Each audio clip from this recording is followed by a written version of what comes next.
हो गया नैन्सी।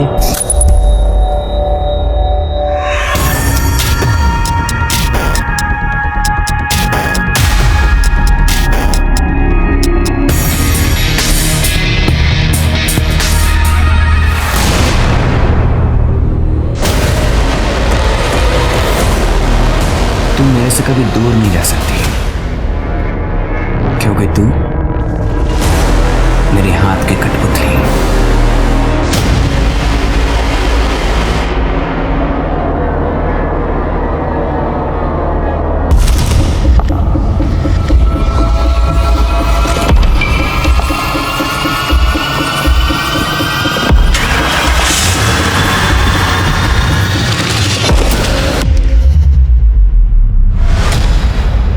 सावधानी हटी, दुर्घटना घटी। ये बात सिर्फ सड़क पर चलने वालों के लिए नहीं है, बल्कि असल जिंदगी में भी यही बात लागू होती है। इसीलिए हम अपने शो के माध्यम से आपको हमेशा सतर्क करने की कोशिश करते हैं। नमस्कार, मैं रेणुका शाहने क्राइम पेट्रोल सतर्क में आपका स्वागत करती हूँ। हम में से किसी की भी जिंदगी हमारे हिसाब से नहीं चलती। हम दुनिया भर की प्लानिंग कर लें, लेकिन जिंदगी अपनी रफ्तार से, अपनी तरह से ही करवट बदलती है। लेकिन हाँ, हम खुद को इतना मजबूत जरूर बना सकते हैं कि जीवन के धूप छांव को खुशी खुशी गले लगा सके। लेकिन अक्सर ये हो नहीं पाता। बुरे वक्त में हम अक्सर इतने बौखला जाते हैं कि कई बार या तो अपराध कर बैठते हैं या किसी खूंखार अपराधी का शिकार बन जाते हैं। Sir don't worry. सर मुझे पता चल गया आपके फ्रिज का कंप्रेसर खराब हो गया है। कोई दिक्कत? सर मैं टेक्नीशियन भेज देती हूँ सर। हाँ जी, मैं भी बुक कर रही हूँ, डोंट वरी। अरे माँ, हम बिजी हैं, बाद में बात करते हैं। तुम्हें ना एक फोटो भेजे हैं हम। गगन नाम है, सरकारी नौकरी भी है और अच्छे खाते पीते घर का भी। अरे माँ, हम कितनी बार बोल चुके हैं, हमको अभी शादी नहीं करनी। अभी नहीं करनी तो कब करनी है? हाँ, और वो जो कार्तिक है ना, तुम्हारा समय और जीवन दोनों बर्बाद कर रहा है। और एक बार उम्र निकल गई ना तो जिंदगी भर कुंवारी बैठी रहोगी। अच्छा माँ, हम बाद में बात करते हैं। Bye bye bye.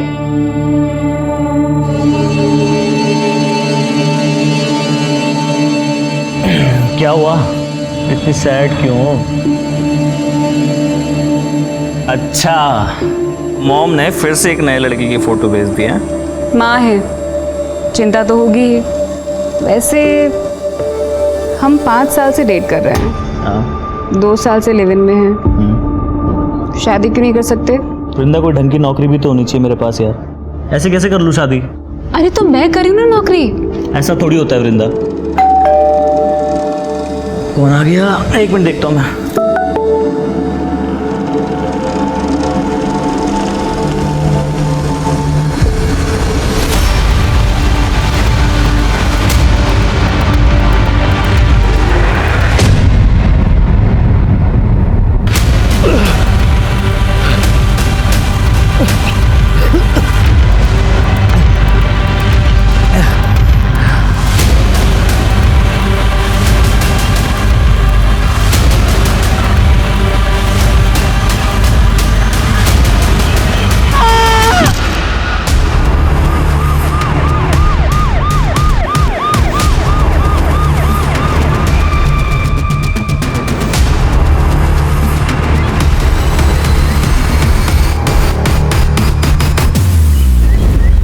उसे देखे तो 26-27 साल का लगता है।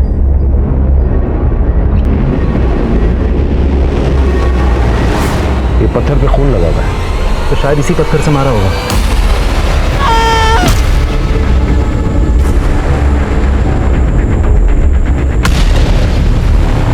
अंगूठी का यार, ये सुनसान एरिया में किसी ट्रांसपोर्ट के जरिए तो आया होगा, गाड़ी, बाइक या पब्लिक ट्रांसपोर्ट। आसपास के थाने में पूछो कि इसकी कोई मिसिंग कंप्लेंट आई है क्या। अरे शर्ट हटाना, अरे जल्दी ड्रेस हटा।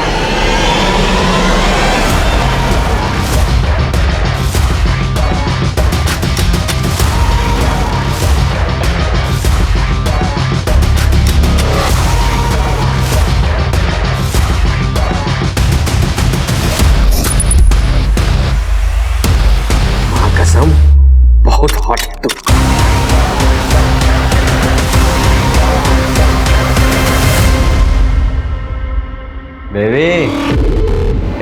तेरे प्यार में पागल हो गया। देख क्या है ना कि अब तेरा काम हो गया खत्म और हमारा काम शुरू। देख आर्यन, ये बहुत ज्यादा हो रहा है। क्या बोली? अब मुझसे नहीं होगा ये सब। अब तू मेरे से कभी दूर नहीं जा सकती क्योंकि तू मेरे हाथ की कठपुतली है।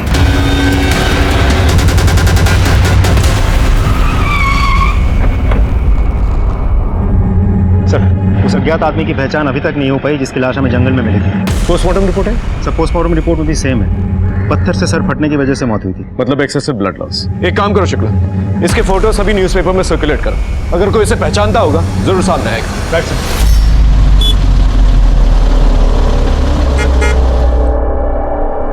आपकी चाय।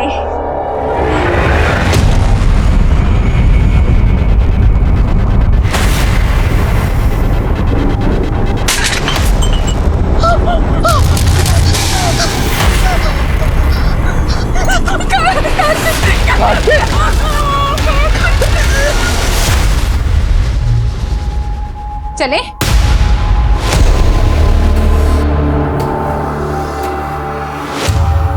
ऐसे जाओगी पेरेंट टीचर मीटिंग में?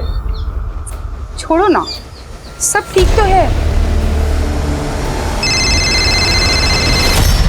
हेलो, माइनर लड़कियों के कपड़े उतराने का बड़ा शौक है ना तुझे? थाने से बोल रहा हूँ, कंप्लेन आई तेरे खिलाफ। अबे तूने जिस लड़की के कपड़े उतरवाए ना ऑनलाइन, वो माइनर है।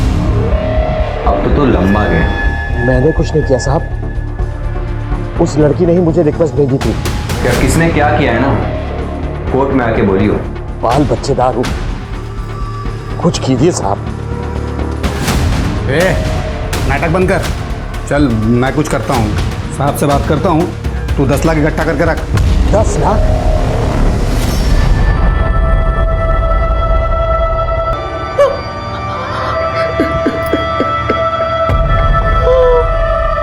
क्या बिगाड़ा था मेरे बच्चे ने किसी का? सर, किसने मारा हमारे कार्तिक को? देखिए, अब तक हमें ये भी नहीं पता था कि वो है कौन। 4 दिन पहले हमें उसकी लाश मिली। वैसे इतने दिनों से गायब था वो, आप लोगों ने मिसिंग कंप्लेंट क्यों नहीं दर्ज करवाई? सर, वो हमारे टच में ज्यादा नहीं रहता था। आप लोगों का इकलौता बेटा था ना, एक ही शहर में रहता था, फिर टच में नहीं रहता था? सर, वो अपनी गर्लफ्रेंड वृंदा के साथ कहीं अलग रहता था। क्यों? क्योंकि वृंदा हमें पसंद नहीं थी। तो इसे लेकर यहाँ क्यों आया है? पापा क्या कर रहे हो आप? धीरे बोलिए। अरे क्यों धीरे बोलेंगे माँ? अरे हमारे समाज की सारी लड़कियां मर गई थी क्या, जो ये छोटे घर की लड़की को तो घर में लेके आया? बस कीजिए माँ, आजकल कोई नहीं मानता ये सब। हम मानते हैं। देख, तुझे तय करना होगा कि तू माँ बाप की इज्जत को चुनेगा या फिर इस लड़की को। I'm sorry माँ, मैं वृंदा को नहीं छोड़ सकता। हमारे बेटे ने हमारी बजाय उस लड़की को चुना। एक बात बताइए, उसके साथ किसी की कोई दुश्मनी थी? नहीं सर, मेरा बेटा बहुत अच्छा लड़का था, उसकी किसी के साथ दुश्मनी नहीं थी। वृंदा का एड्रेस और फोन नंबर है आपके पास? अब मेरे पास उसका नंबर है सर, ये लीजिए उसका number. The number you have called is currently switched off. Phone बंद है सर। कार्तिक वृंदा के साथ कहाँ पर रहता था? सर, वो गोमती नगर में रहता था। आर्यन अंकल का फोन है। स्पीकर में डाल, स्पीकर में डाल। हाँ भाई साहब, 10 बहुत ज्यादा नहीं। मैं ये कह रहा था कि 4.5 का जुगाड़ कर सकता हूँ।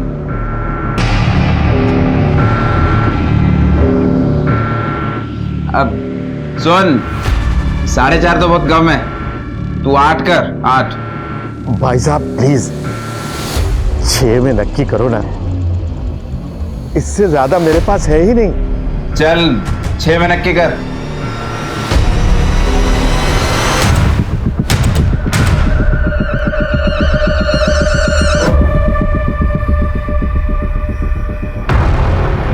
लड़के कमीने होते हैं, ऐसा लड़कियां मानती हैं।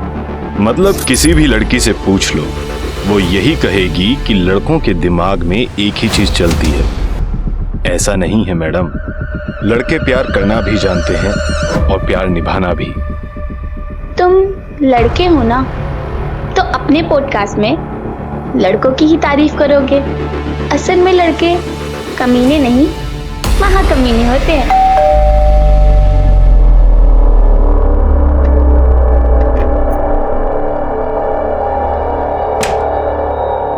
अरे आओ बेटा, आओ आओ। वो क्या है ना, रास्ते में मिल गया था किशोर, इसके लिए भी खाना बना दे। इसके लिए खाना बनाए मेरी जूती। और तेरी हिम्मत कैसे हुई मेरे घर आने की? चल निकल यहाँ से, चल। बीवी है तू मेरी। थी, तूने पति जैसे काम नहीं किए। ऐसे कोई हाथ उठाता अपने पति पे?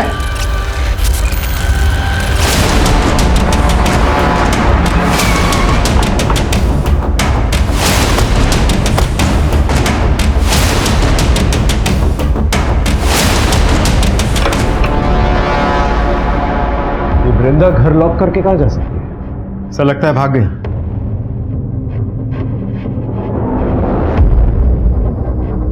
सुनो, ये कार्तिक वृंदा के साथ यहीं पर रहता था? कार्तिक पिछले कुछ दिनों से घर भी नहीं आया और वृंदा और कार्तिक का 4 महीने पहले ब्रेकअप भी हो गया सर। ब्रेकअप हो गया? हाँ सर। क्यों? पर आप लोग ये सब क्यों पूछ रहे हैं? क्योंकि कार्तिक का मर्डर हो गया है। Murder sir? श्रेया और उसका बॉयफ्रेंड मनीष यही मोहल्ले में रहते थे। चारों में सर बहुत दोस्ती थी। फिर अचानक सर एक दिन बहुत झगड़ा हुआ सर। मनीष क्या हो गया तेरे को यार? ये देख, ये देख। मनीष, समझ में आया? समझ में आया कुछ? देख मनीष, मेरी बात सुन, ऐसा नहीं है जो दिख रहा है। मनीष रुको, मनीष क्या कर रहे हो तुम? मनीष देख मेरी बात सुन, ये आई थी पार्टी में मेरे पास। इसने मुझे किस किया था? मैंने नहीं। मनीष ये झूठ बोल रहा है। मैं उस दिन नशे में थी और ये मेरे पास आया था। इसने मुझे किस किया और मेरे इधर-उधर हाथ लगाने की कोशिश भी की थी। अरे झूठ बोल रही है मनीष, रुको मार दूंगा। देख मेरी बात सुन। सर मुझे बताओ, तुम गई थी इसके पास, ये तुम्हें molest कर रहा था? मतलब इसने तुम्हें कुछ भी बोला और तुम मान लोगी? यार कितना झूठ बोल रहे मनीष यार ये। मनीष मेरी बात सुन। सर वृंदा कार्तिक के लिए बहुत पॉजिटिव थी। उसके बाद से सर वृंदा और कार्तिक में सब कुछ खराब हो गया। वृंदा का नंबर है तुम्हारे पास? नहीं सर, उसने तो सर अपना सोशल मीडिया अकाउंट भी डिलीट कर दिया कुछ दिन पहले। शुक्ला सर, ताला तोड़ो।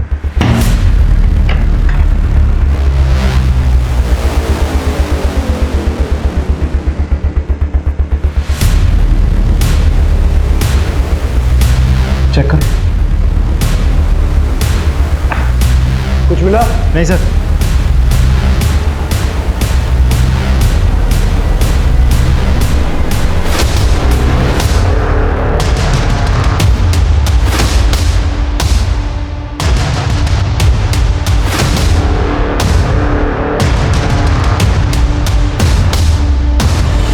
सर अंदर कुछ नहीं मिला।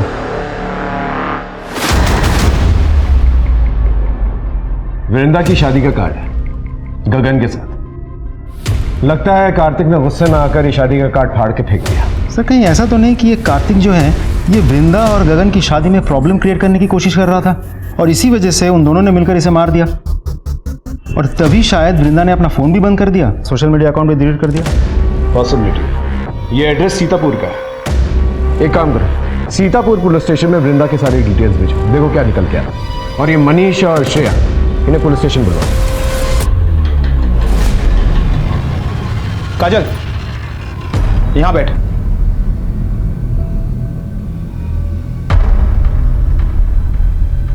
क्या हुआ, नाराज हो? अरे मामा हूं तेरा मैं तो बस यही चाहता हूं कि फिर से तुम्हारा घर बस जाए। क्यों? आप पर बोझ हूं मैं? अरे कैसी बात कर रही है? मामा वो किरण का मैसेज आया, मैं भी आती हूँ। नहीं मैडम, सारे लड़के एक जैसे नहीं होते। मुझे लगता है कि लड़कों में भी वो सारे इमोशंस होते हैं जो लड़कियों में होते हैं। हम चाहते हैं कि हमारी गर्लफ्रेंड, वाइफ हमसे खुश रहे। हाँ, बस हमें जताने की आदत नहीं होती, तभी सारी प्रॉब्लम्स हो जाती हैं। तो दोस्तों, दिल लगे या दिल टूटे, दोनों में जुनून हो, इसी के साथ मैं आप लोगों से विदा लेता हूं। अगर आप लोगों को मेरे पॉडकास्ट अच्छे लगते हैं तो please help me, support me, like, share and subscribe.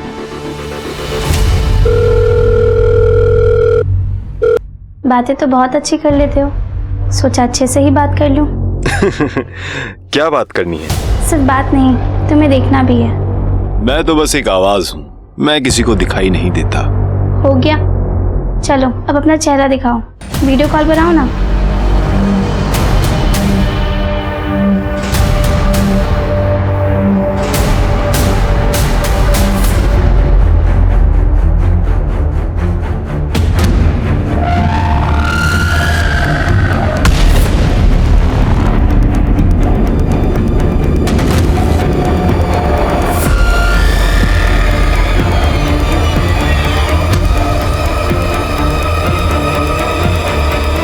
अबे अब ऐसे ताक क्या रहे हो? जो लेके आए हो ना निकालो। पूरा 6 है सर, गिन लीजिए।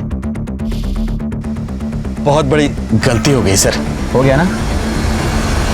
जब से हमारे बीच प्रॉब्लम हुआ था हम उन दोनों से मिले ही नहीं सर। तो तुम्हारे कहने के मुताबिक कार्तिक ने श्रेया को मोलेस्ट किया? हाँ सर। तुम्हें मोलेस्ट किया था उसने? तो पुलिस कंप्लेंट क्यों नहीं की? हिकार में बात बढ़ाकर श्रेया की इज्जत क्यों उछालता सर? दिन दहाड़े कार्तिक के साथ मारपीट कर सकते हो, मोहल्ले में तमाशा कर सकते हो, लेकिन पुलिस कंप्लेंट नहीं कर सकते तुम। मैंने ही मना किया था सर। क्यों? सर कार्तिक तो नशे में था, उसे तो पता ही नहीं था ना वो क्या कर रहा है, और हम दोस्त भी रह चुके थे, तो मैंने सोचा कि उसकी पुलिस कंप्लेंट करके मैं उसकी लाइफ ऐसे खराब नहीं कर सकती। 16 जुलाई को तुम दोनों कहाँ मिले? हम दोनों तो अपने घर पे ही थे सर। हाँ घर पे ही थे सर। दोनों जा सकते हैं, लेकिन शहर छोड़ के मत जाना। जी। दोनों की कुंडली निकालो सर। वृंदा के बारे में सीतापुर पुलिस स्टेशन में पता किया? सर मैंने फोटो भेज दी है, एड्रेस। हेलो, क्या?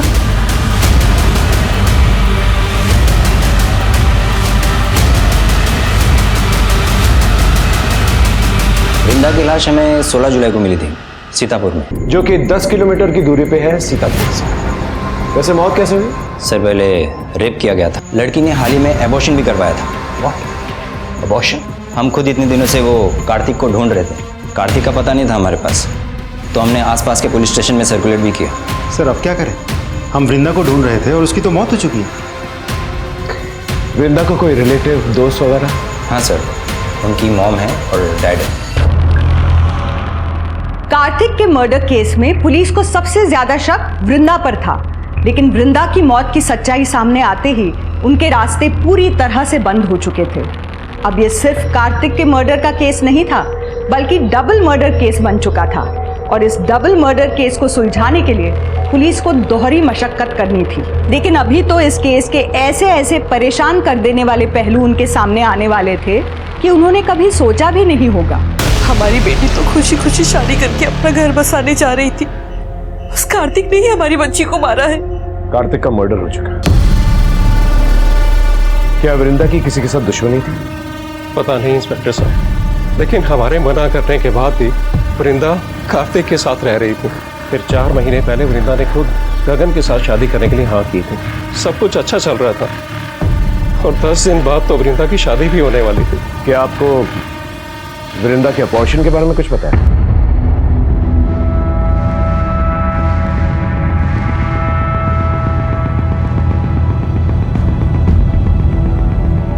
हमें भी सब बात नहीं पता चला जब उसकी पोस्टमार्टम। उस कार्तिक की वजह से हमारी बच्ची की जिंदगी बर्बाद हो गई।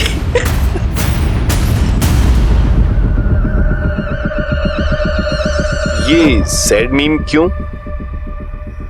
तुम मुझे स्टॉक कर रहे हो सकता है, बताओ क्या हुआ है, दुखी क्यों? तुम्हें क्यों बताऊं? दोस्त समझ के ही बता दो। दोस्त बनना है तो दोस्त की तरह मिलकर बात करनी पड़ेगी।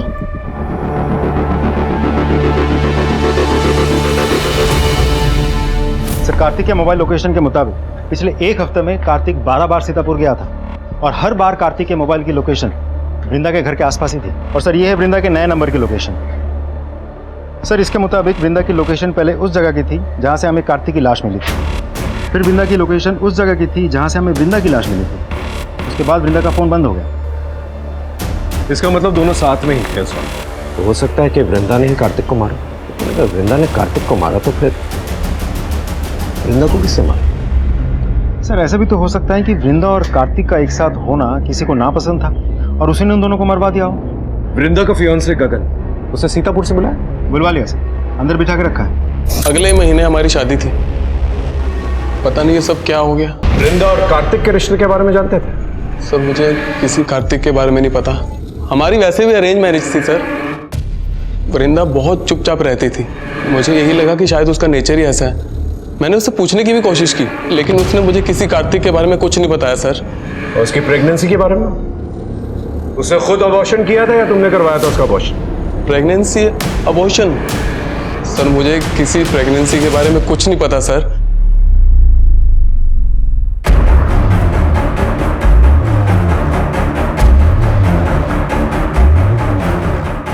सर ये गगन तो बहुत ही सीधा साधा आदमी लग रहा है। इंसान की यही प्रॉब्लम होती है, कहता कुछ और है करता कुछ और। इसकी इंफॉर्मेशन निकाल। सर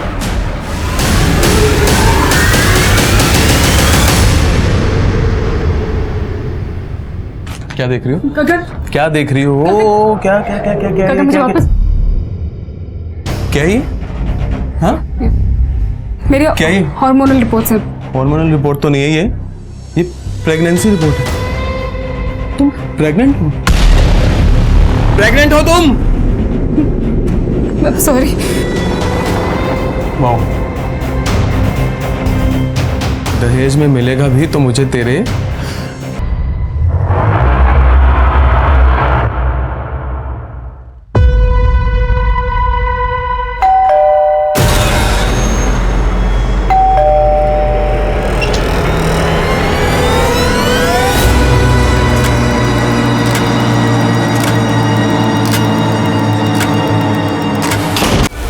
देखिए, ये वही घर है जहां उस मासूम के साथ बलात्कार करके उसे मार दिया गया था। सोचिए, अगर लड़कियां अपने घरों में ही सुरक्षित नहीं है तो क्या कोई ऐसी जगह है जहां वो सुरक्षित रहेंगी?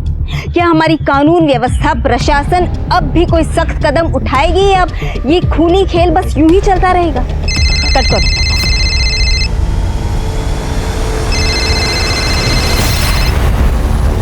देखो अतुल, इस तरह से बार बार परेशान करने की जरूरत नहीं है। सब लोग तुम्हारी तरह चिल नहीं करते, कुछ लोग काम भी करते हैं। मैंने डिवोर्स पेपर्स भिजवा दिए हैं, उस पर साइन करो और ये सब खत्म करो।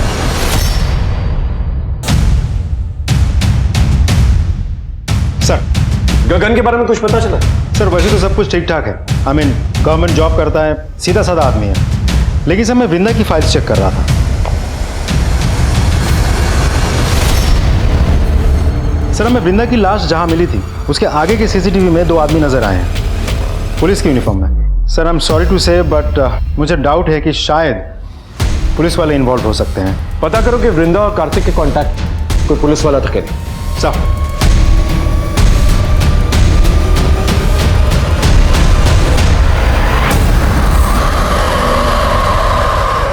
यार, मैंने तुम्हें कितनी बार बोला था कि बात को इतना आगे मत बढ़ाओ, लेकिन तुम्हें तो तुम्हारे गुस्से पर कंट्रोल ही नहीं है ना। देखो, जो मैंने किया ना, मुझे उसका कोई रिग्रेट नहीं है। अगर किसी और ने तुम्हारे साथ गलत किया ना तो उसके साथ मैं वही करूंगा, जान ले लूंगा उसकी।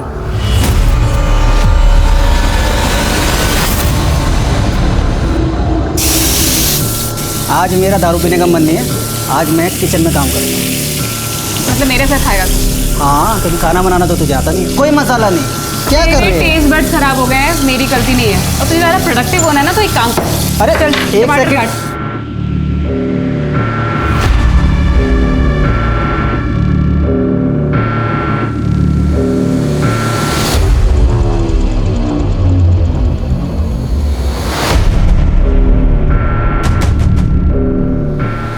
What is wrong with you? I like you. तुम्हारा दिमाग खराब हो गया क्या?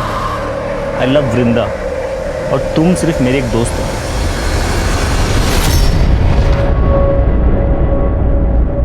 सुहासिनी, अन्नू, मुझसे बहुत बड़ी गलती हो गई। हो सके तो मुझे माफ कर देना। उन पुलिस वालों ने मेरी जिंदगी बर्बाद कर दी। अगर कानून के रक्षक ही ऐसा करेंगे तो हम आम आदमी क्या करेंगे? अब मैं नहीं जी सकता। राजाजीपुरम के रहने वाले ओमी शर्मा ने आज लाइव वीडियो में खुदकुशी कर ली है। उन्होंने पुलिस वालों को अपनी मौत का जिम्मेदार बताया है। उनका कहना था कि पुलिस वालों ने उनकी जिंदगी बर्बाद कर दी थी। ओमी की पत्नी सुहासिनी का कहना है कि उन्हें पुलिस वालों पर अब कोई भरोसा नहीं और उन्होंने सीबीआई जांच की मांग की। कुछ पता चला कौन से पुलिस वाले परेशान कर रहे हैं? अभी तक तो कुछ पता नहीं चल पाया। सर, मेरी राजाजीपुरम थाने में बात हुई है। पुलिस ने ओमी के मोबाइल के पुराने रिकॉर्ड्स को रिट्रीव किया है। उसमें एक लड़की का वीडियो मिला है, ये देखिए।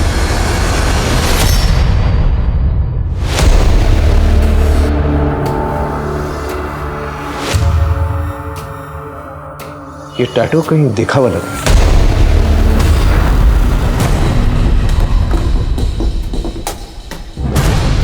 क्या ढूंढ रहे हैं सर? नैन्सी की फाइल ढूंढ, वहां चेक कर।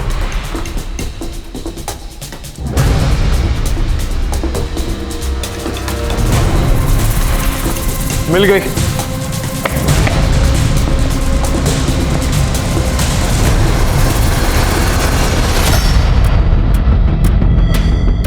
नैन्सी की बॉडी पे भी सेम टैटू है। लेकिन सर ये तो 2 साल पुराना केस है और नैन्सी का पता हम आज तक नहीं लगा पाए। राजाजीपुरम पुलिस स्टेशन में फोन करो, उनसे कहो हमें उनसे मिलना है। सर, इसकी बॉडी पे भी सेम टैटू है। तो ये जो वीडियोस ओमी के फोन में मिली हैं, ये नैन्सी की हैं? लगता तो यही। वैसे ये पुलिस वालों का क्या चक्कर है? ये कौन सा पुलिस वाला जो है उन्हीं को परेशान कर रहा था? अभी तक कुछ पता नहीं चल पाया सर। ये टैटू से मुझे तब भी प्रॉब्लम। इस टैटू का सिंबल सॉरी। ये सॉरी का टैटू कौन करवाता है भला? वैसे नैन्सी का केस हमारे थाने में ऑलरेडी है। हम रिक्वेस्ट करेंगे कि ओमी का केस ऑफिशियली आप हमारे थाने में ट्रांसफर करें। श्योर सर, मैं फॉर्मेलिटीज पूरी कर देता हूँ। ओमी के फोन पे जो भी फोन कॉल्स आते थे उनको चेक कर और पता करो ये वीडियो किस सोर्स से है। हम आपको बता दें कि काजल की शादी 16 की उम्र में हो गई थी और 18 की होते ही उसने कोर्ट में एप्लीकेशन देकर कानपुर की न्यूज़ है। शादी को रद्द कर दिया। जिस लड़की के घर में उसका रेप करके उसे मारा गया है, उसके घर के बगल वाली सीसीटीवी में भी 2 पुलिस वाले नजर आए थे। चेहरे नहीं दिखे सर, तो पता नहीं चल पाया थे कौन। वृंदा के केस में भी पुलिस वाले नजर आए और इस केस में भी पुलिस वाले नजर आए। आखिर एक पुलिस वाले है कुछ। सर, ओमी ने भी तो अपनी सुसाइड वाले वीडियो में पुलिस वालों का जिक्र किया था। तो चल क्या रहा है? कानपुर से इस लड़की की केस फाइल मंगवाई? मंगवा लिया सर, बहुत जल्द फाइल मिल जाएगी। सर, नैन्सी 2 साल पहले जिस जगह से कंप्यूटर पे चैट कर रही थी ओमी के साथ, उस जगह पता चल गया।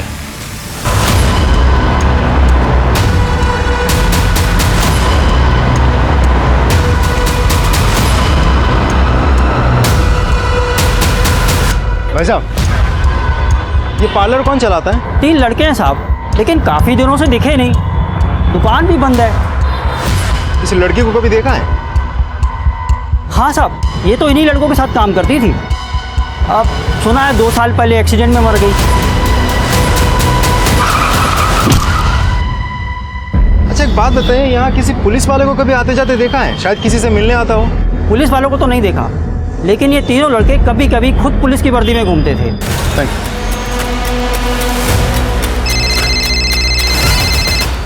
हाँ शुक्ला। सर, ये पार्लर तो बंद है, लेकिन यहाँ पूछताछ करके पता चला कि 3 लड़के मिलकर ये पार्लर चलाते हैं और वही 3 लड़के कभी कभी पुलिस की यूनिफॉर्म पहन के भी घूमते रहते हैं। पता करो इन लड़कों के बारे में, इनका पकड़ा जाना बहुत जरूरी है।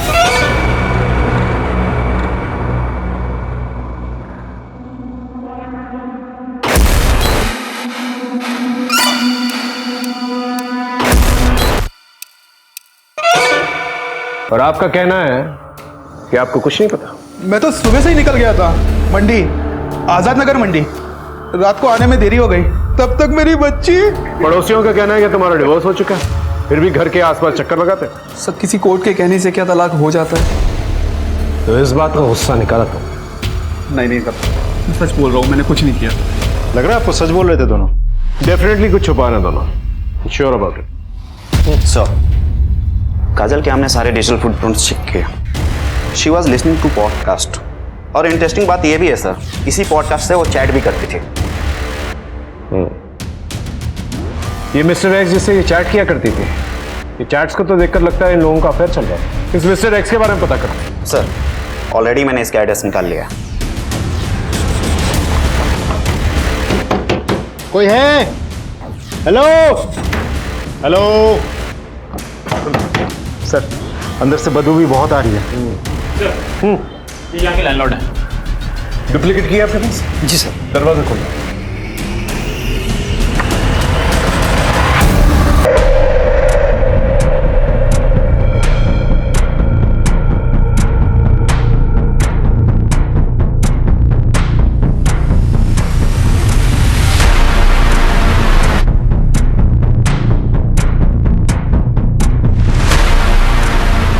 स्लीपिंग पिल्स, ओवरडोज का मामला लगता है।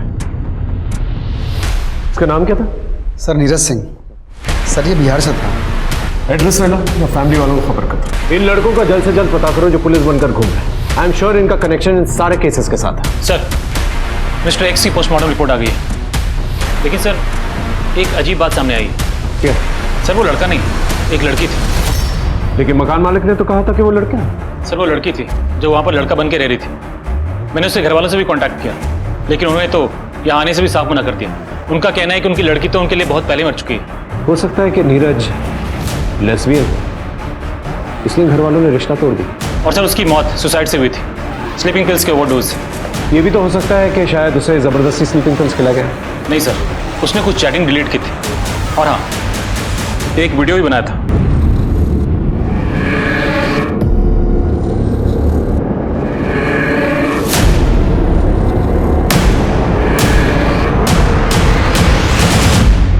काजल, मैं तुमसे बहुत प्यार करती हूँ। आई नो कि मैंने तुमसे अपनी सच्चाई छुपाई है, यही कि मैं एक लड़की हूँ। मैं खुद इस सच्चाई से दूर भाग रही हूँ। सोचा था कभी किसी से प्यार नहीं करूँगी, पर तुम्हारी बेबसी जानकर मुझे तुमसे प्यार हो गया। मैंने तुम्हें मैसेज करके कहा था कि अगर तुम्हें मुझसे प्यार है तो हाँ कर देना, लेकिन तुम्हारा कोई मैसेज नहीं आया और मैं तुम्हारे बिना रह नहीं सकती, इसलिए अपनी जान दे रही हूँ। सर नीरज ने 27 जुलाई को सुसाइड किया था और 2 दिन पहले काजल का मर्डर हो गया 25 जुलाई को। मिस्टर एक्स यानी कि नीरज काजल के जवाब का वेट कर रही थी, लेकिन उसे यही नहीं पता कि 2 दिन पहले उसका मर्डर हो चुका है। सर दीपिका, हमारी जानी मानी न्यूज रिपोर्टर दीपिका सिंह का खून उनके ही घर में कर दिया गया। खूनी ने उनकी लाश की फोटो उनके सोशल मीडिया अकाउंट पे पोस्ट की है और लिखा है मरना चाहती थी और मर गई। क्या दीपिका सच में मरना चाहती थी? लेकिन क्यों? ऐसा क्या हुआ था उनके साथ? वो नीरज का वीडियो दोबारा दिखाना। सर, पर तुम्हारी बेबसी जानकर मुझे तुमसे प्यार हो गया। ये नीरज काजल की किसी बेबसी के बारे में बात कर रहा है, और ये दीपिका सिंह ये भी किसी बात को लेकर परेशान थे। हाँ तो ये किसी सीरियल किलर का काम हो सकता है। हो सकता है कि कार्तिक, वृंदा, काजल, दीपिका इन सबको एक ही इंसान ने मारा है। लेकिन सर ये कैसे पॉसिबल हो सकता है? काजल का रेप हुआ, नीरज ने सुसाइड किया और वृंदा और कार्तिक का मर्डर हुआ। लेकिन इन सब में एक चीज कॉमन थी, और वो थी मेंटल ट्रॉमा। ये सब मानसिक तनाव से परेशान थे। एक काम करो, इन सब के सोशल मीडिया प्रोफाइल में जाओ और पता करो कोई कॉमन लिंक है कि नहीं। आई एम श्योर कोई ना कोई कॉमन लिंक जरूर होगा। सर इन सब में कुछ कॉमन वर्ड्स हैं। कोई कह रहा है कि मैं डिप्रेस्ड हूँ, कोई कह रहा है कि यहाँ खुशी नहीं है, ऐसी जिंदगी से तो मौत बेहतर है। ये नहीं, इतना तो तय है कि ये सारे के सारे विक्टिम्स जो हैं दुखी और डिप्रेस्ड हैं। तो हो सकता है सीरियल किलर दुखी और डिप्रेस्ड लड़कियों को टारगेट करता हो। सर कहीं डिप्रेशन से जूझ रहे लोगों को तो टारगेट नहीं कर रहा है, या फिर ये सीरियल किलर का काम ही ना हो। जीवन में इतना दुख क्यों है? अब बस जिंदगी बोझ बन गई है, अब मौत को गले लगाना है। इतनी दुखी क्यों हो? क्या हुआ?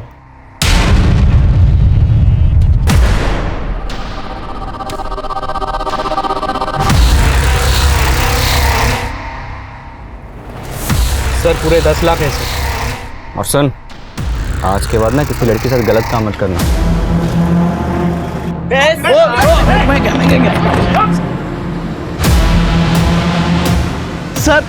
सर मैंने कुछ नहीं किया सर, ये मुझे ब्लैकमेल कर रहे थे।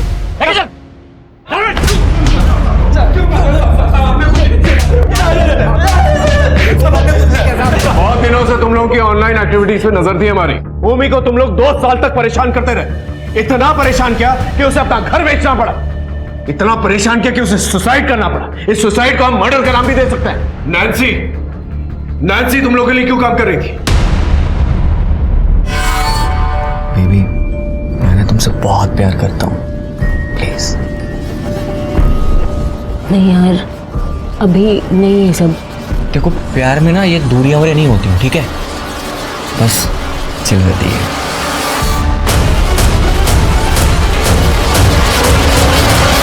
Are you mad?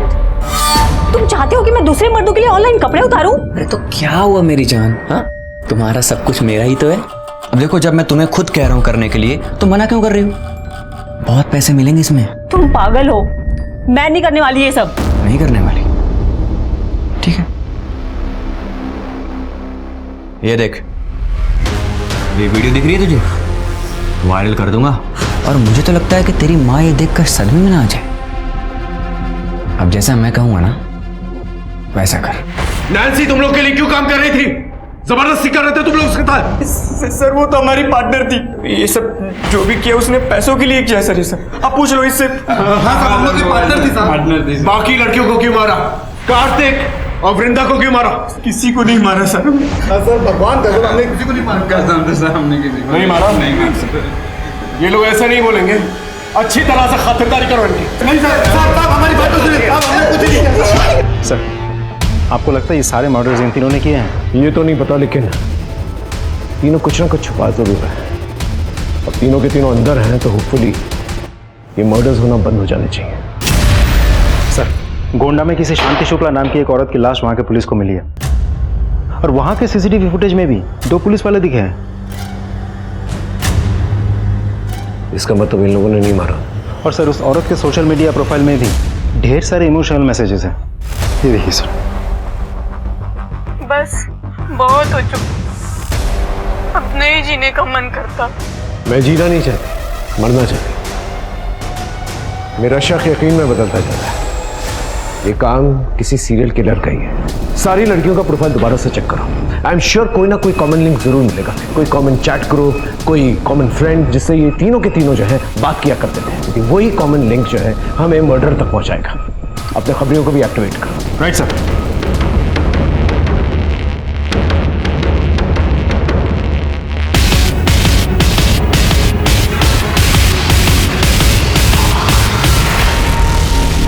मैं तंग आ गई हूँ। लोगों को बर्बाद करते करते घिन आती है मुझे खुद से। मरना चाहती हूँ। मैंने अपने बच्चे को जान से मार डाला। कार्तिक ने धोखा दिया। अब जीने के लिए बचा ही क्या है? जिस मामा को मैं इतना प्यार करती थी, उन्होंने ही मेरा रेप किया। मैं तो मिस्टर एक्स के साथ जीवन बिताना चाहती थी, लेकिन उसने भी मुझसे झूठ बोला। मुझे समझ में नहीं आ रहा मैं क्या करूं। मैंने काम तो बहुत किया, लेकिन ना तो अच्छी बीवी बन पाई और ना ही अच्छी माँ। मैं मरना चाहती हूँ। मैं तुम्हारी मदद कर सकता हूँ। जीवन जीने के लिए है। अगर जिंदगी को फिर से गले लगाना है तो मुझसे मिलो, फिर मरने का ख्याल भी नहीं आएगा।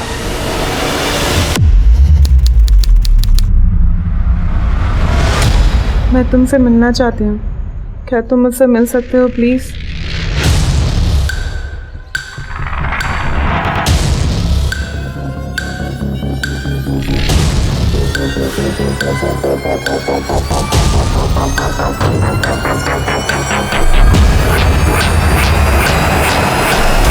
आपने कहा था कि आप मेरी हेल्प कर सकते हैं।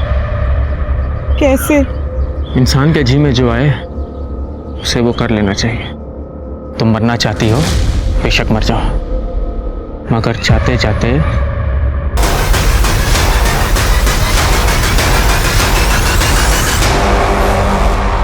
सिद्धू भाग!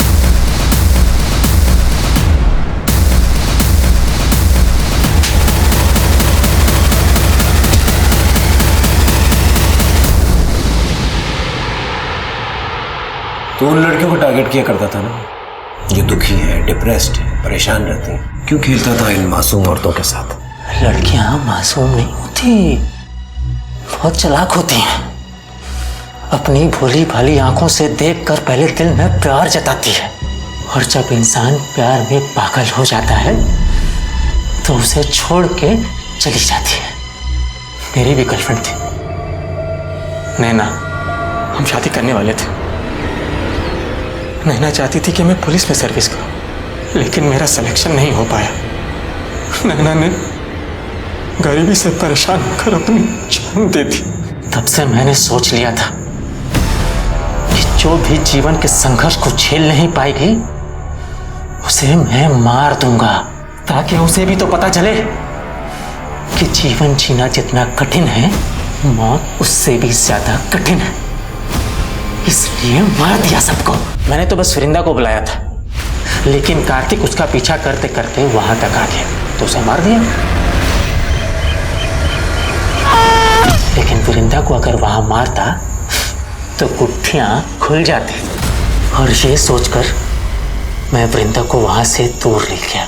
तूने अपने इस घटिया काम के लिए इस मासूम का इस्तेमाल किया। सिद्धू भतीजा है हमारा सर, और चाचा की संगत का इतना असर तो होना ही चाहिए। तुझे पता है जेल में कैदी रेप करने वालों के साथ क्या करते हैं?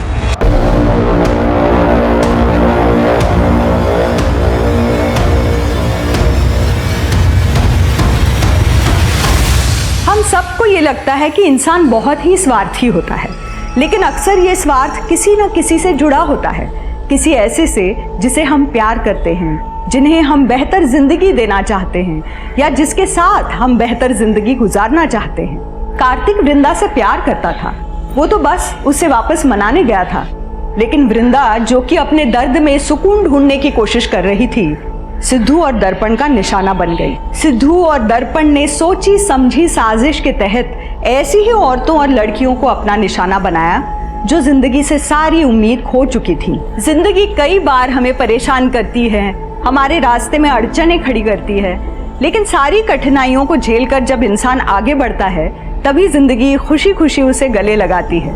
यही तो असली जीवन है ना। तो परेशानियों से घबराए नहीं, उसका डट कर सामना करें। इसी उम्मीद के साथ अब मैं रेणुका शाहने आपसे विदा लेती हूँ। हम फिर मिलेंगे ऐसी एक कहानी के साथ जो रखेगी आपको सतर्क और जिंदगी को सुरक्षित। तब तक अपना और अपने परिवार का ख्याल रखिए।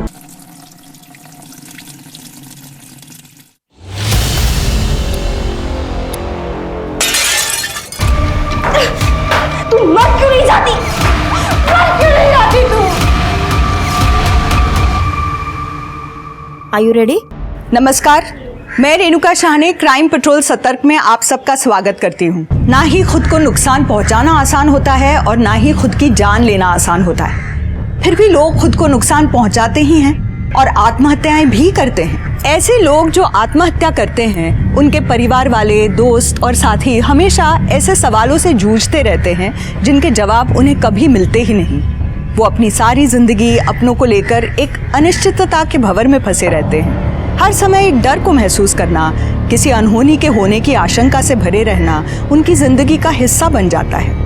आत्महत्या केवल आत्महत्या करने वाले के लिए ही नहीं, बल्कि उससे जुड़े लोगों के लिए भी उतनी ही डरावनी और दर्दनाक होती है। इसके बावजूद इंसान इस रास्ते को अपनाता क्यों है? ऐसा है सूरज भाई, ये जितने टीवी सीरियल्स की शूटिंग, फिल्मों की शूटिंग मड आइलैंड में होती थी ना मलाड के, वो सारी शिफ्ट होके नायगांव जा रही है। आप बस नायगांव में प्रॉपर्टी खरीद कर डाल दीजिए। ये कुछ प्रॉपर्टीज है नायगांव की, यहाँ इन्वेस्टमेंट करेंगे तो कोई प्रॉब्लम नहीं होगी। आप इशिता रियल एस्टेट पर पूरा भरोसा कर सकते हैं। और इशिता चीट फंड पे भरोसा करना है या नहीं आरती? बोलो।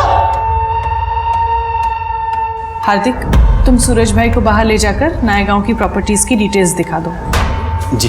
धनेश्वरी जी, आइए हम बैठकर बात कर। मैं यहाँ बैठने नहीं आई हूँ, मुझे मेरे पैसे वापस चाहिए। 4 महीने हो गए आज करके आप भी तक मेरे पैसे नहीं दिए हैं। धनेश्वरी जी, आपको बताया ना मैंने, चिटफंड का पैसा फंस गया है। सिर्फ आपका ही नहीं, मेरे भी 20 लाख फंसे हुए हैं। बेवकूफ समझा है मुझे, जो ये पैसे डूबने की कहानी सुना रही हो मुझे। अगर पैसा फंस गया होता ना तो ये तुम्हारा बिजनेस ऐसे नहीं चलता। आरती, मैं तुम्हारे सामने हाथ जोड़ती हूँ। मेरी बेटी का एडमिशन होने वाला है फैशन डिजाइनिंग में और मेरे पास पैसे ही नहीं है। मैं बहुत प्रॉब्लम में हूँ, मुझे मेरे पैसे वापस दे दो। धनिष्ठा आई, बैठ जाइए। मेरे पैसे, मेरी बेटी का एडमिशन। पानी पानी पीजिए, शांत हो जाए, एकदम शांत हो जाए। देखिए धनिश्री जी, मैं सच कह रही हूँ, मेरा भरोसा कीजिए। मैं चाहती हूँ कि सिर्फ आपका नहीं सबका पैसा निकले। बेटी के नाम पे चिट फंड खोला है मैंने, बेटी के नाम पे बेईमानी नहीं करूंगी।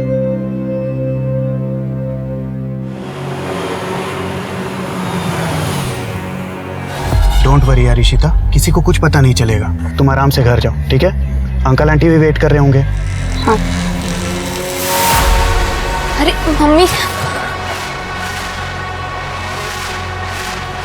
गई क्या? हाँ आ गई। ठीक है, बाय निखिल। बाय जी।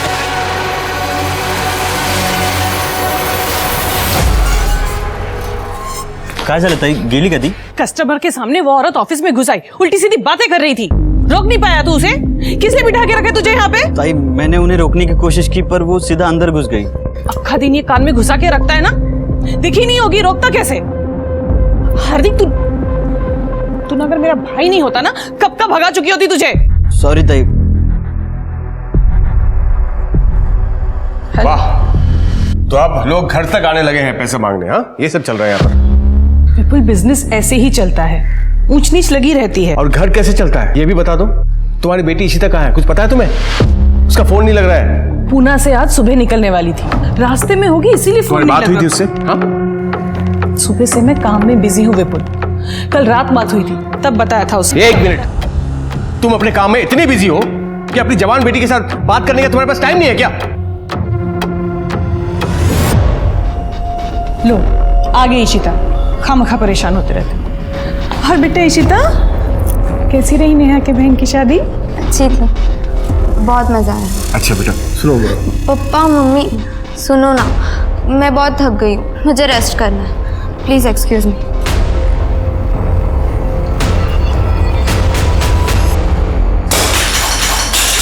कब से बोले जा रही हो पैसों का अरेंजमेंट हो जाएगा, हो जाएगा, कब होगा अरेंजमेंट? एडमिशन की लास्ट डेट आ गई है, फीस कब भरूंगी मैं?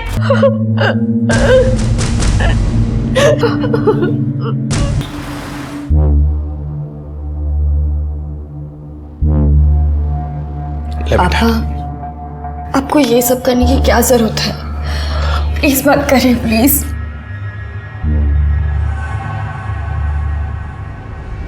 मेरा क्या है बेटा, बस तुम खुश रहो और मुझे क्या चाहिए? हाँ?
सर, ये लड़की का सुसाइड नोट।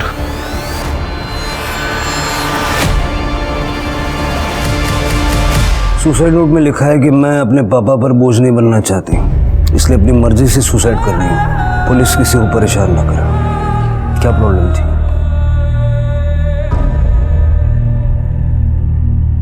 शिरके बेटी के बाप हैं, सदमे में। थोड़ा वक्त दे के फिर बात करते हैं। तब तक सारी फॉर्मेलिटीज कंप्लीट कर लो। ठीक है सर।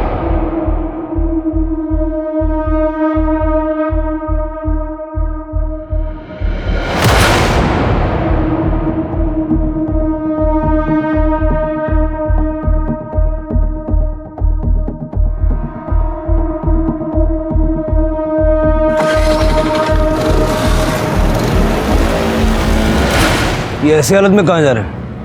तृप्ति, यहाँ की सिचुएशन संभालो। शिर्के, हेलो।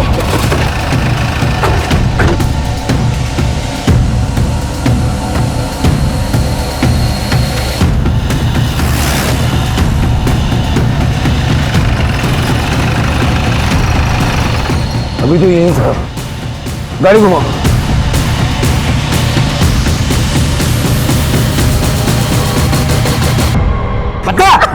पता कहाँ है तेरी माँ? बोल बोल। सर छोड़िए मत इनको, इसके माँ नहीं मेरे सोनाली को बाहर ना लाए। बोल कहाँ है? छोड़ूंगा ना मैं तेरे। शिर्के ले जाओ, लेके जाओ। सर छोड़ो मत। हेलो, बोल बोल कहाँ है तेरी माँ? बोल। बेटा तुम ठीक हो? क्या नाम है तुम्हारा? इशिता पाटिल। ये आदमी क्या कह रहा था?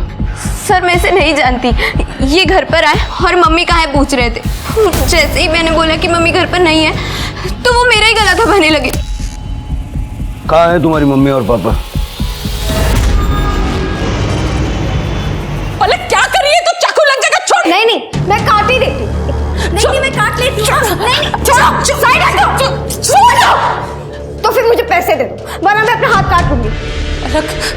तू जानती है ना घर में क्या प्रॉब्लम चल रही है पैसों को लेके, और तुम्हें 50,000 रुपए चाहिए और तुम बता भी नहीं रहे हो तुम्हें क्यों चाहिए 50। क्या कर दी बता के? बताया तो था कि फीस के 5 लाख लगेंगे। वो कौन से दिए थे तुमने जो अब बताने पर तुम मुझे 50,000 दे दोगी? असल में तुम्हें ना भिखारी की तरह रहने की आदत हो गई है और मैं वैसे नहीं जी सकती, इसलिए मैं जा रही हूँ। बाय। मैं काट लेती हूँ।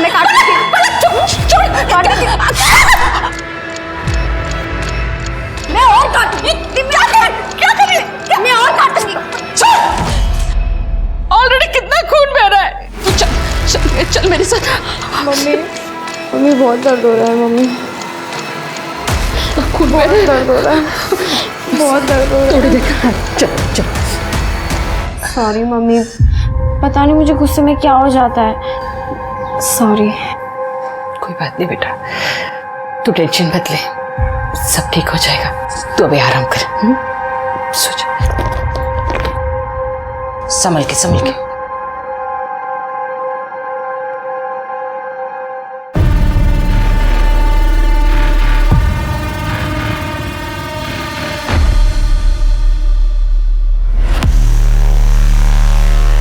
मैं उस लड़की को नहीं बल्कि उसकी माँ आरती को वहां मारने गया था सर। उसने मेरी बेटी सोनाली की जान ली है। कैसे?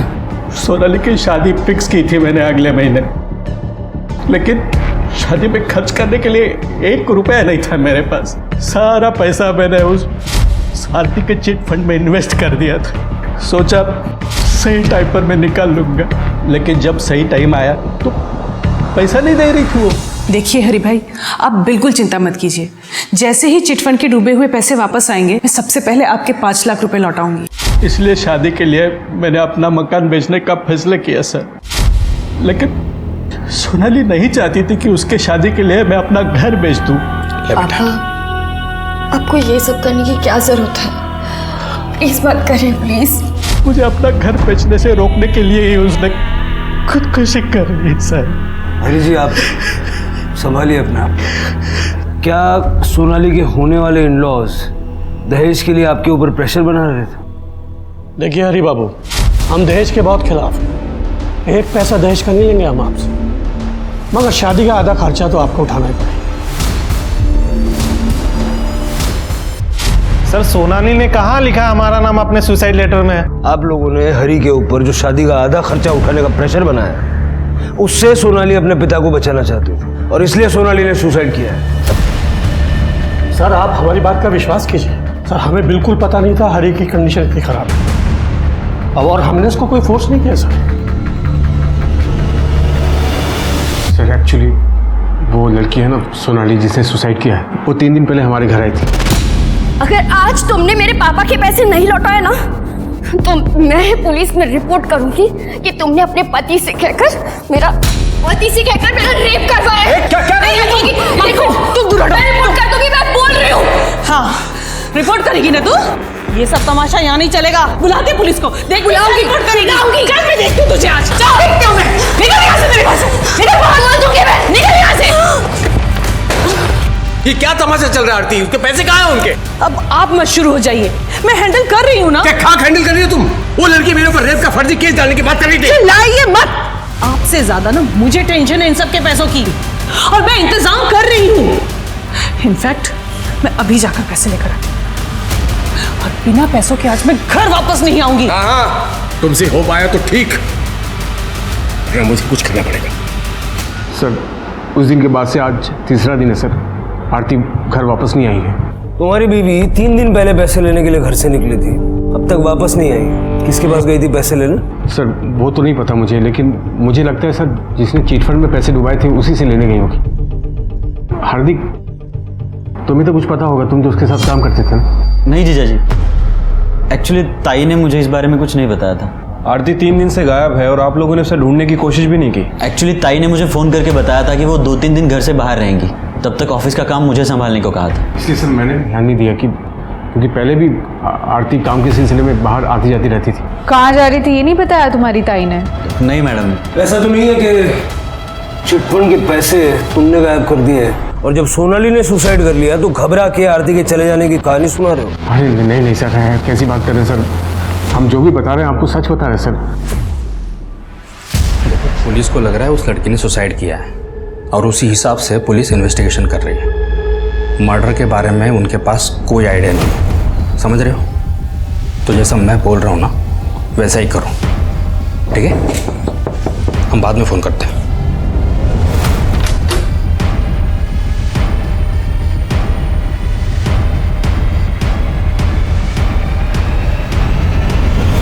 सोनाली ने अपनी जिंदगी एक झटके में खत्म कर ली थी, और उसकी आत्महत्या के केस में आरती आरोपी थी जो गायब थी। पुलिस ने आरती की तलाश में जमीन आसमान एक कर दिया था, और जब पुलिस किसी के पीछे ऐसे पड़ती है तो कोई आखिर कितनी देर भाग सकता है। अंततः आरती भी पुलिस की गिरफ्त में आ ही गई थी, मगर उस तरह से नहीं जिस तरह से पुलिस चाहती थी।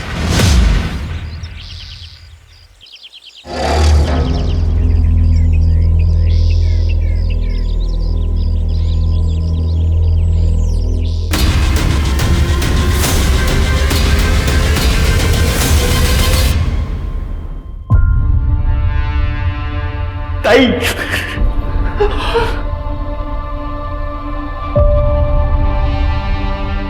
सर जब से चिटफंड का मामला हुआ था तब से कुछ लोग परेशान कर रहे थे आरती को पैसों को लेकर। चिटफंड के बारे में तो हम पता लगाएंगे ही।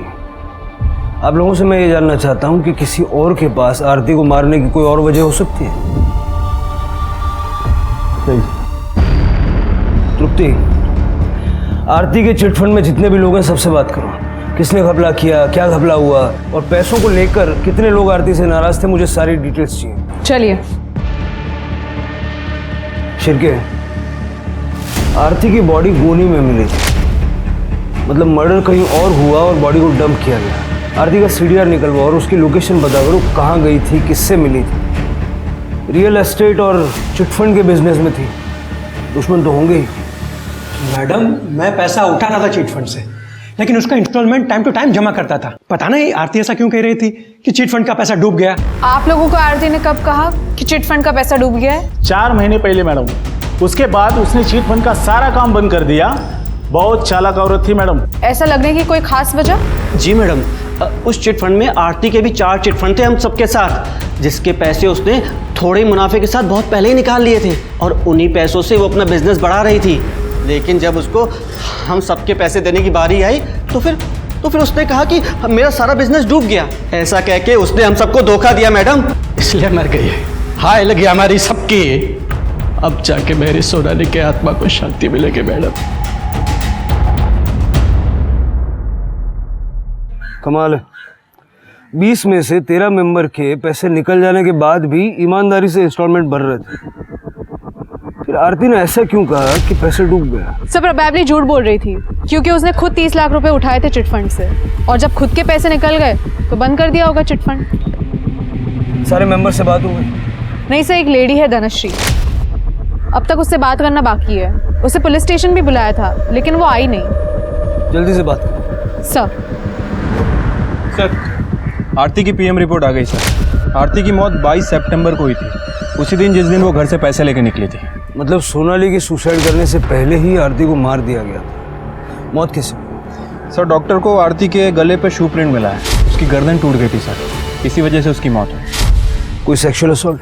नो सर, वैसे मैंने आरती के CDR भी चेक किया है। आरती का फ़ोन बंद होने से पहले बहुत बार ट्रैवल किया सर। 1 बजे के आसपास उसके घर पे था, 1:30 बजे शिवाजी नगर में, और 2 बजे वापस अपने घर पे। आरती घर वापस आई थी? राइट सर, लेकिन 1 घंटे बाद वो दोबारा घर से निकल गई, और उसके बाद तकरीबन 4 बजे के आसपास उसका फ़ोन स्विच ऑफ हो गया, KM कॉलेज के पीछे वाले जंगल में, जहाँ में उसकी डेड बॉडी मिली थी। शिवाजी नगर में क्या कर रही थी? आरती ने अपने घर से निकलने के बाद अपने भाई हार्दिक से बात की थी। एक्चुअली ताई ने मुझे फ़ोन करके बताया था कि वो 2-3 दिन घर से बाहर रहेंगी, लेकिन उससे पहले उसने राजन खरे को कॉल किया था। ये राजन खरे का ऑफिस है सर शिवाजी नगर में, और इसके पहले भी इन दोनों के बीच काफ़ी कॉल एक्सचेंज हुई है। लेट नाइट बातें क्या करते थे। और फिर?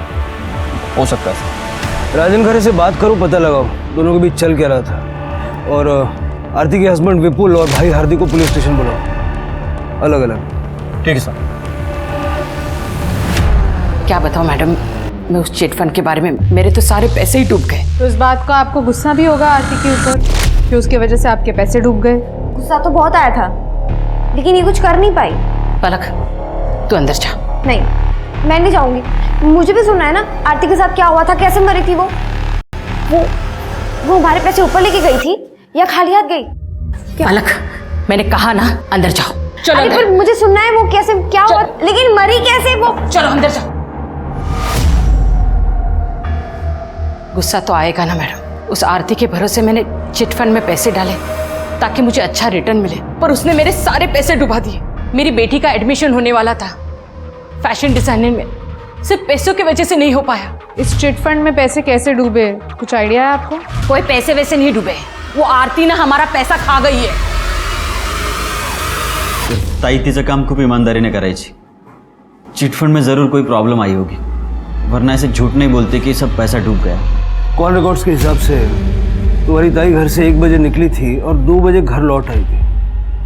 तुम्हारे जीजा जी ने ये बात नहीं बताई, तुम बता सकते हो क्यों आई थी? सर 1 से 2 के बीच में तो मैं घर चला जाता हूँ लंच के लिए, या बाबतीत में तुम्हाला काही नाही समझ सकणार। तुम्हारी बहन और जीजा जी के बीच में रिश्ता कैसा? जहाँ तक मैं जानता हूँ सब ठीक ही था। 22 तारीख को घर से निकलने के बाद तुम्हारी ताई किसी राजन खरे को मिलने गई थी, बता सकते हो कौन है ये राजन खरे? राजन खरे नहीं माहिती सर। आरती मेरी प्रॉपर्टी को कमीशन बेस पे सेल किया करती थी और उसको भाड़े पे भी उठाती थी। 22 तारीख बता रहे ना आप? 22 तारीख को आरती ने मुझे कॉल भी किया था और वो मुझसे मिलने भी आई थी। आरती अपने घर से ये बोल के निकली थी कि वो चिट फंड के पैसे लेने जा रही है। मैं अभी जाकर पैसे लेकर आती हूँ। कहीं उसके चिट फंड के फ्रॉड में आप भी तो शामिल नहीं है? मिस्टर शिर्के, बात कहने से पहले सोच लेना चाहिए कि कहाँ बैठे हैं। इतना बड़ा बिजनेस है मेरा, ये तो संभलता नहीं और आप ये 2 कौड़ी के चिट फंड की बात कर रहे हैं मेरे सामने। तो फिर आप ही बताइए कि आरती आपसे मिलने क्यों आई थी? डेफिनेटली उसे मदद की जरूरत थी। राजन, मुझे रुपयों की सख्त जरूरत है। कितने रुपए चाहिए? 45 लाख। अब 45 लाख रुपए किसी को कोई यूं तो नहीं दे देता। बस मैंने उससे वक्त मांगा था थोड़ा सोचने के लिए। आप बता रहे हैं कि उसका मर्डर हो गया। मुझे एक बात समझ नहीं आ रही है, आरती अपने पति से मदद मांगने की बजाय आपसे मदद मांगती है। आप दोनों एक दूसरे से काफ़ी बात करते थे ना, लेट नाइट्स कॉल भी एक्सचेंज होती थी आपकी। शिर्के जी, आप अपनी बातों को कहीं और ही दिशा में ले जा रहे हैं। आप शायद भूल रहे हैं ये मुंबई है, यहाँ लोग रात भर जागते भी हैं और रात भर बातें भी करते हैं। मेरी और आरती की कॉल्स जितनी भी होती थी वो काम की होती थी। हम लोग प्रोफेशनल हैं। आप ये जो सोच रहे हैं ना, इसको अपने तक ही रखें।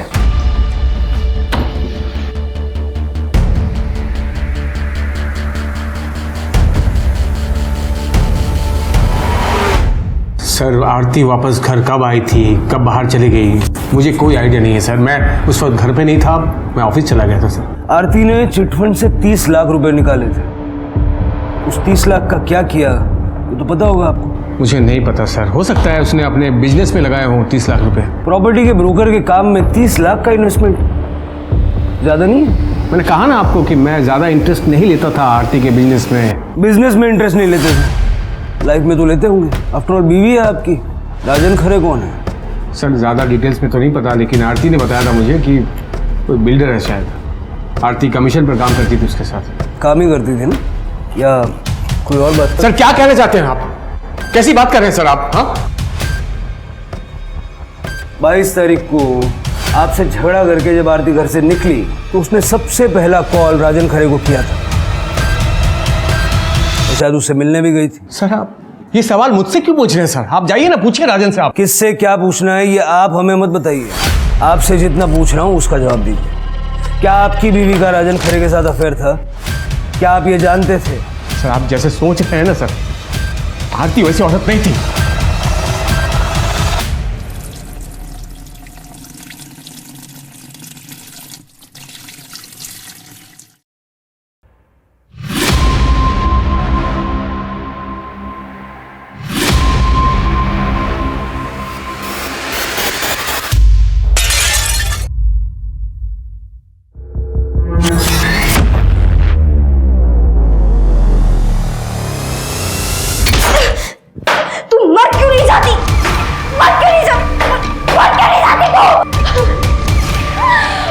मैडम लड़ाई झगड़े का तो पता नहीं, लेकिन फैमिली के बीच कुछ तो हुआ था।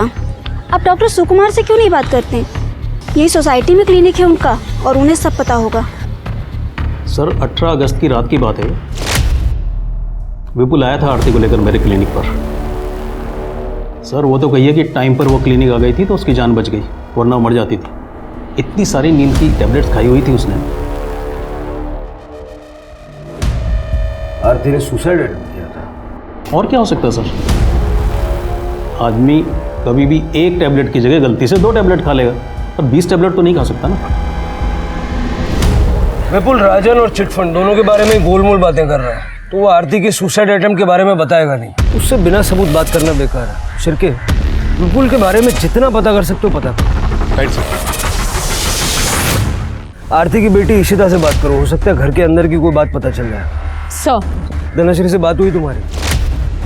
हाँ सर, मैंने धनश्री से बात की। धनश्री का बाकी के चिटफंड के मेंबर्स की तरह आरती के साथ पैसों को लेकर प्रॉब्लम था, लेकिन सर ये धनश्री की बेटी पलक, ये बहुत अजीब है सर। इसलिए मैंने पलक के नेबर्स से भी बात की। सबका कहना है कि पलक को टेम्पर इशू है, इस हद तक कि धनश्री उसे बाकी लोगों से बात तक करने नहीं देती।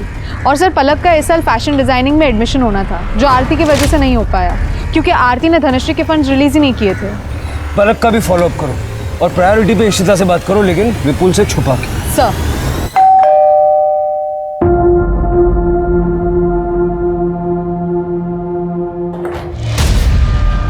निखिल, तुम यहाँ क्यों आए हो? पापा भी घर पर है।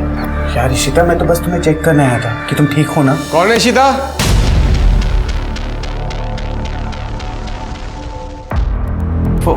हेलो अंकल, कैसे हैं आप? वो अंकल मम्मी ने खाना भेजा था, बस वही देने आया था। ठीक है अंकल, मैं जा रहा हूँ। बाय इशिता।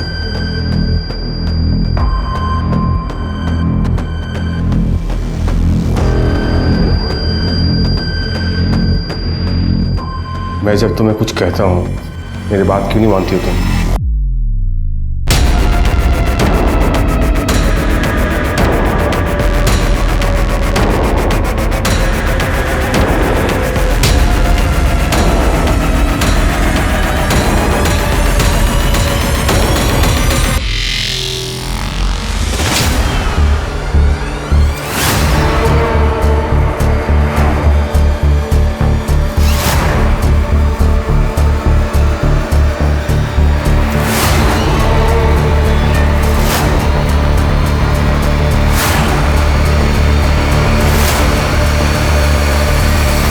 कौन था वो लड़का?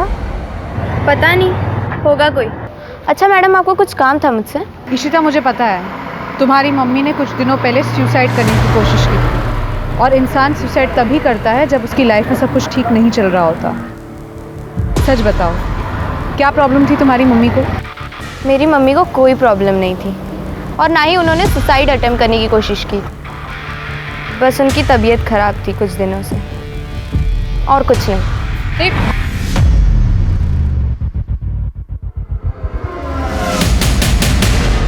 कहानी बहुत इंटरेस्टिंग सुनाई है तुमने, थोड़ी अजीब है। सर आपको इंटरेस्टिंग लग रही होगी, लेकिन मैं तो परेशान हो चुका हूँ सर।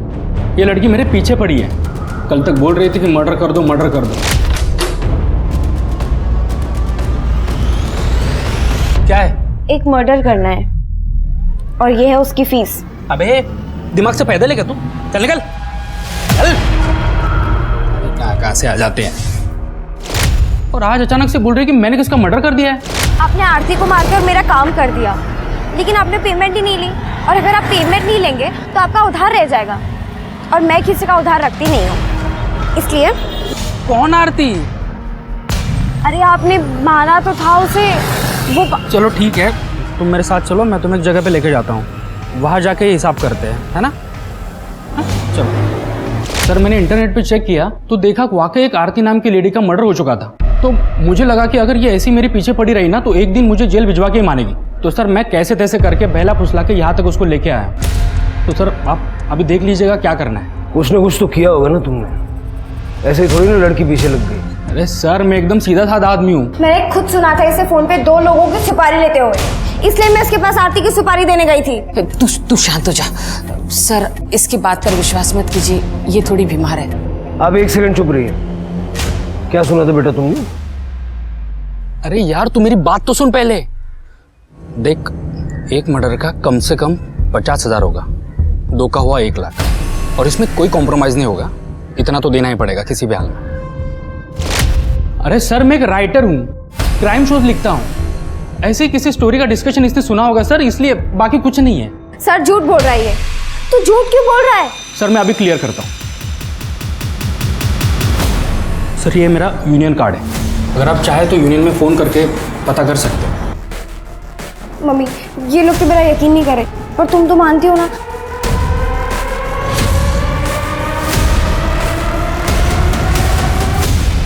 धनश्री जी देखिए, बुरा मत मानिएगा, लेकिन आपकी बेटी को इस वक्त फैशन डिजाइनिंग से ज़्यादा इलाज की ज़रूरत है। मेरे से जितना बन सकता था मैंने पलक के लिए कर दिया इलाज, पर अब मेरे पास पैसे नहीं है उसके इलाज के लिए। आप सिटी हॉस्पिटल में लेके जाइए पलक को, मैं वहाँ फ़ोन कर देता हूँ, इलाज भी अच्छा होगा और जो भी बिल होगा उसमें आपको राहत भी मिलेगी। ये मेरी तरफ से कुछ पैसे रख लीजिए। नहीं सर, ये मुझे नहीं चाहिए। ले लीजिए प्लीज़, ले लीजिए। और पैसों की ज़रूरत पड़े तो मांगने में संकोच मत कीजिएगा। धन्यवाद सर।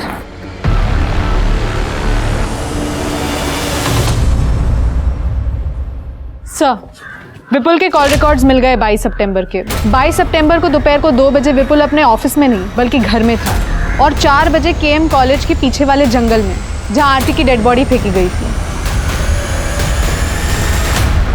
सर मैं आपको कह रहा हूं, मैंने आरती को नहीं मारा सर। ये सबूत तो कुछ और ही कह रहे हैं। सर मैं आपको सब कुछ सच सच बताता हूँ सर। उस दिन जब मैं ऑफिस से घर लौटा तो मैंने देखा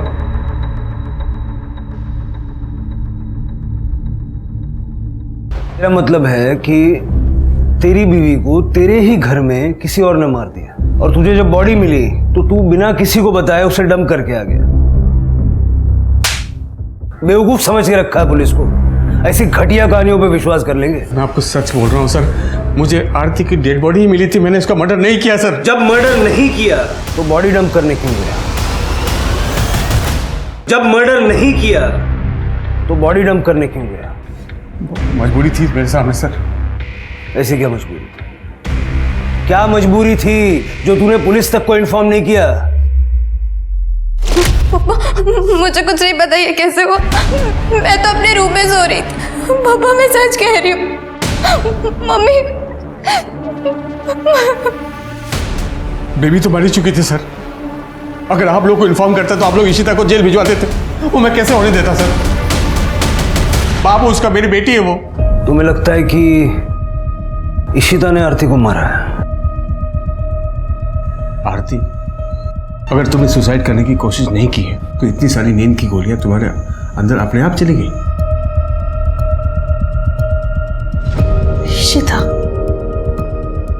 इशिता, उसने मुझे रात में दूध पिलाया था। क्या? इशिता क्यों मारा अपनी मम्मी को? क्योंकि मम्मी को पता चल गया था कि मैं पुणे क्या करने गई थी। Are you ready? मम्मी ने मुझे और निखिल को बात करते हुए सुन लिया था। मैं तुम्हारे लिए कुछ दवाइयाँ लाया हूँ। निखिल, अगर तुम नहीं होते ना तो मैं अकेले ये प्रेगनेंसी टर्मिनेट नहीं करवा पाती, और मम्मी पापा को पता चलता तो वो मुझे जान से ही मार डालते।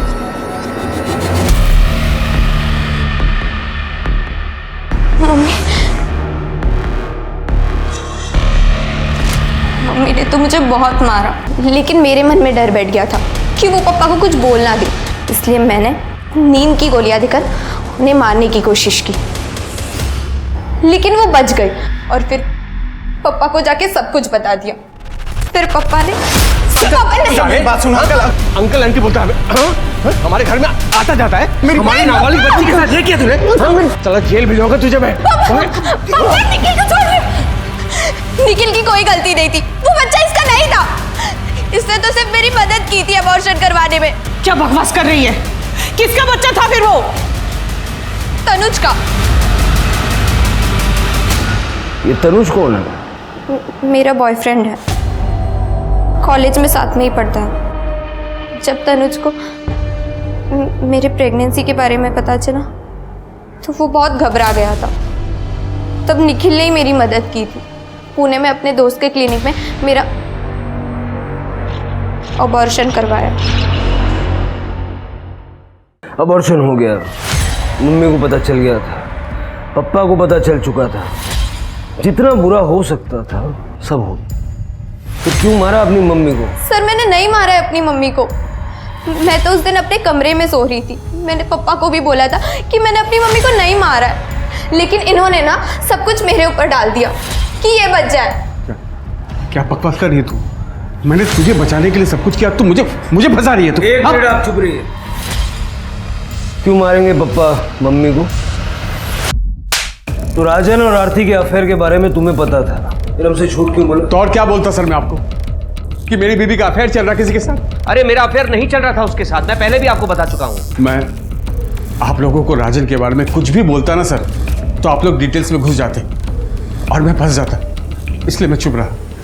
लेकिन मैं अभी सच बोल रहा हूँ सर, मैंने आरती को नहीं मारा सर। मैं जब घर पहुंचा तो आरती मर चुकी थी सर। तो ऐसा कौन है जो तुम्हारे घर में घुस के आरती को मार देगा? घर में नहीं सर, घर में नहीं, ऑफिस में सर। ऑफिस, क्योंकि ऑफिस में तो कोई भी आता जाता है सर, बाहर के दरवाजे से। हो सकता है राजन ने मार दिया आरती को। अरे तो मैं क्यों मारूंगा आरती को? पैसों के लिए। आरती ने राजन को पैसे दिए थे सर। चिटफंड के 30 लाख रुपए, कुछ सेविंग्स और गहने बेचकर टोटल 45 लाख दिए थे मैंने राजन को प्रॉपर्टी में इन्वेस्ट करने के लिए, और अब वो वापस नहीं कर रहा है और चिटफंड के मेंबर्स मेरे पीछे पड़े हुए हैं। फ्रैंकली स्पीकिंग आरती, मुझे कोई फर्क नहीं पड़ता। तुम्हारा आशिक है, रुपए पैसे तुमने दिए उसे। अब जब उसने लात मार दिए तुम्हें तो मेरे पास रोने के लिए आई है। क्यों? विपुल, तुम मेरी बात मानते क्यों नहीं हो? राजन के साथ मेरा कोई रिलेशन नहीं है, जो भी है बस प्रोफेशनल है। देखो, तुम्हें जो करना है करो, लेकिन अपने मैटर में मुझे इन्वॉल्व मत करो प्लीज।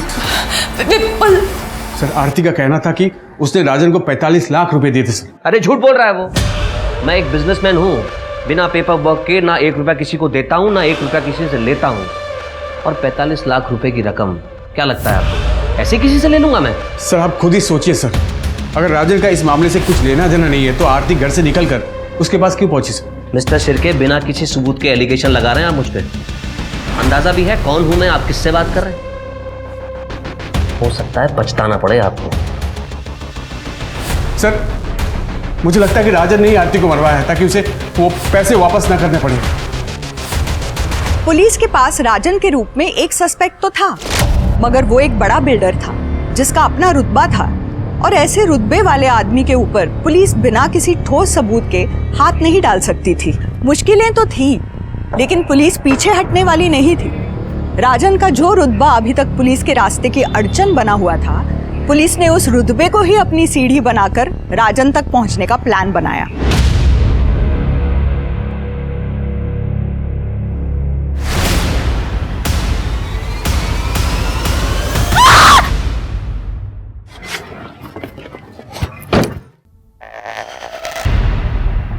ड्रंक ड्राइविंग कर रहे थे आप? हाँ, वो कल रात पार्टी में लिया था, वही आया होगा रिपोर्ट में। जो भी है, आपके ब्लड में अल्कोहल मिला है, सीसीटीवी में एक्सीडेंट रिकॉर्डेड है। केस तो बनेगा आपके खिलाफ, तगड़ा बनेगा। कम से कम 5 साल की सजा होगी। 5 साल? रुकिए, अपने लॉयर से बात करता हूँ। बैठ नीचे। क्या बदतमीजी है ये? क्या मैं अपने लॉयर से भी बात नहीं कर सकता? अपने लॉयर से अब कोर्ट में बात करना। क्या कह रहे थे ये? हम जानते नहीं है, हमें पता नहीं ये कौन है, पछताना पड़ेगा, यही कहा था ना शिरके? अरे सर, आप कहाँ ये पुरानी बातें दिल पर लेके बैठ गए? क्या सोचा तुमने? मेरे जूनियर को बोल दोगे, मैं सुन लूंगा। शिरके चार्जशीट बनाओ और डालो इसको अंदर। सर सॉरी सर, सॉरी बोल रहा हूँ मैं आपको, बड़ी वाली सॉरी बोल रहा हूँ। सॉरी, प्लीज सर, प्लीज मुझे इस परेशानी से बचा लीजिए।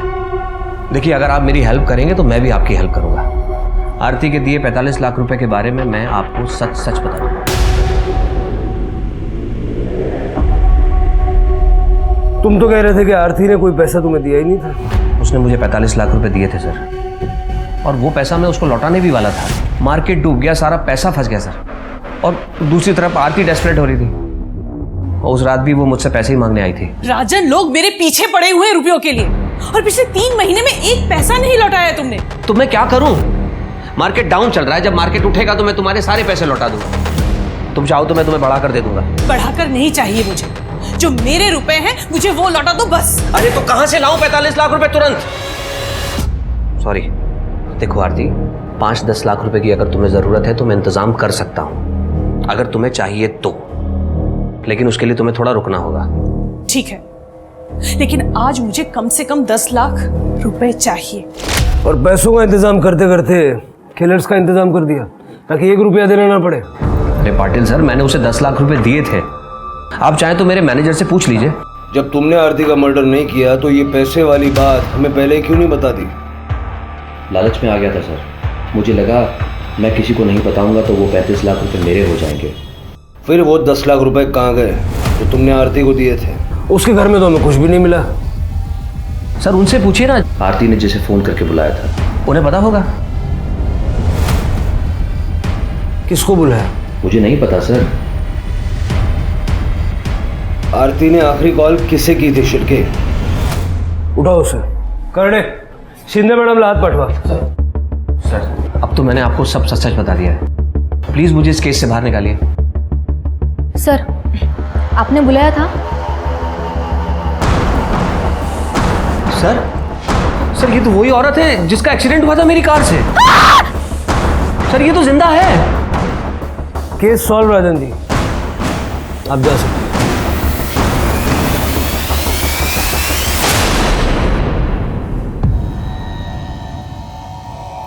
भाव हो तो मैं आरती से, पर उसने मुझे हमेशा एक नौकर की तरह ट्रीट किया, इसलिए उस दिन जब ताई का कॉल आया। फोन क्यों नहीं उठा रहा था? ताई मैं कुछ काम कर रहा था। एक एड्रेस भेजा है तुझे, उस एड्रेस पे आ जा। क्यों ताई, क्या हुआ? एक बड़ी पेमेंट मिल रही है, तू आएगा, सेफ्टी रहेगी। कितना बड़ा? 10 लाख। अब सारी बातें तो फोन पे पूछेगा कि आएगा भी? 10 लाख की बात सुनते ही मैंने तय कर लिया, चाहे कुछ भी हो जाए ये पैसे मुझे लेने ही है। इसलिए मैंने अपना फ़ोन घर पे छोड़ दिया और ताई को रिसीव करके उनके घर ले आया।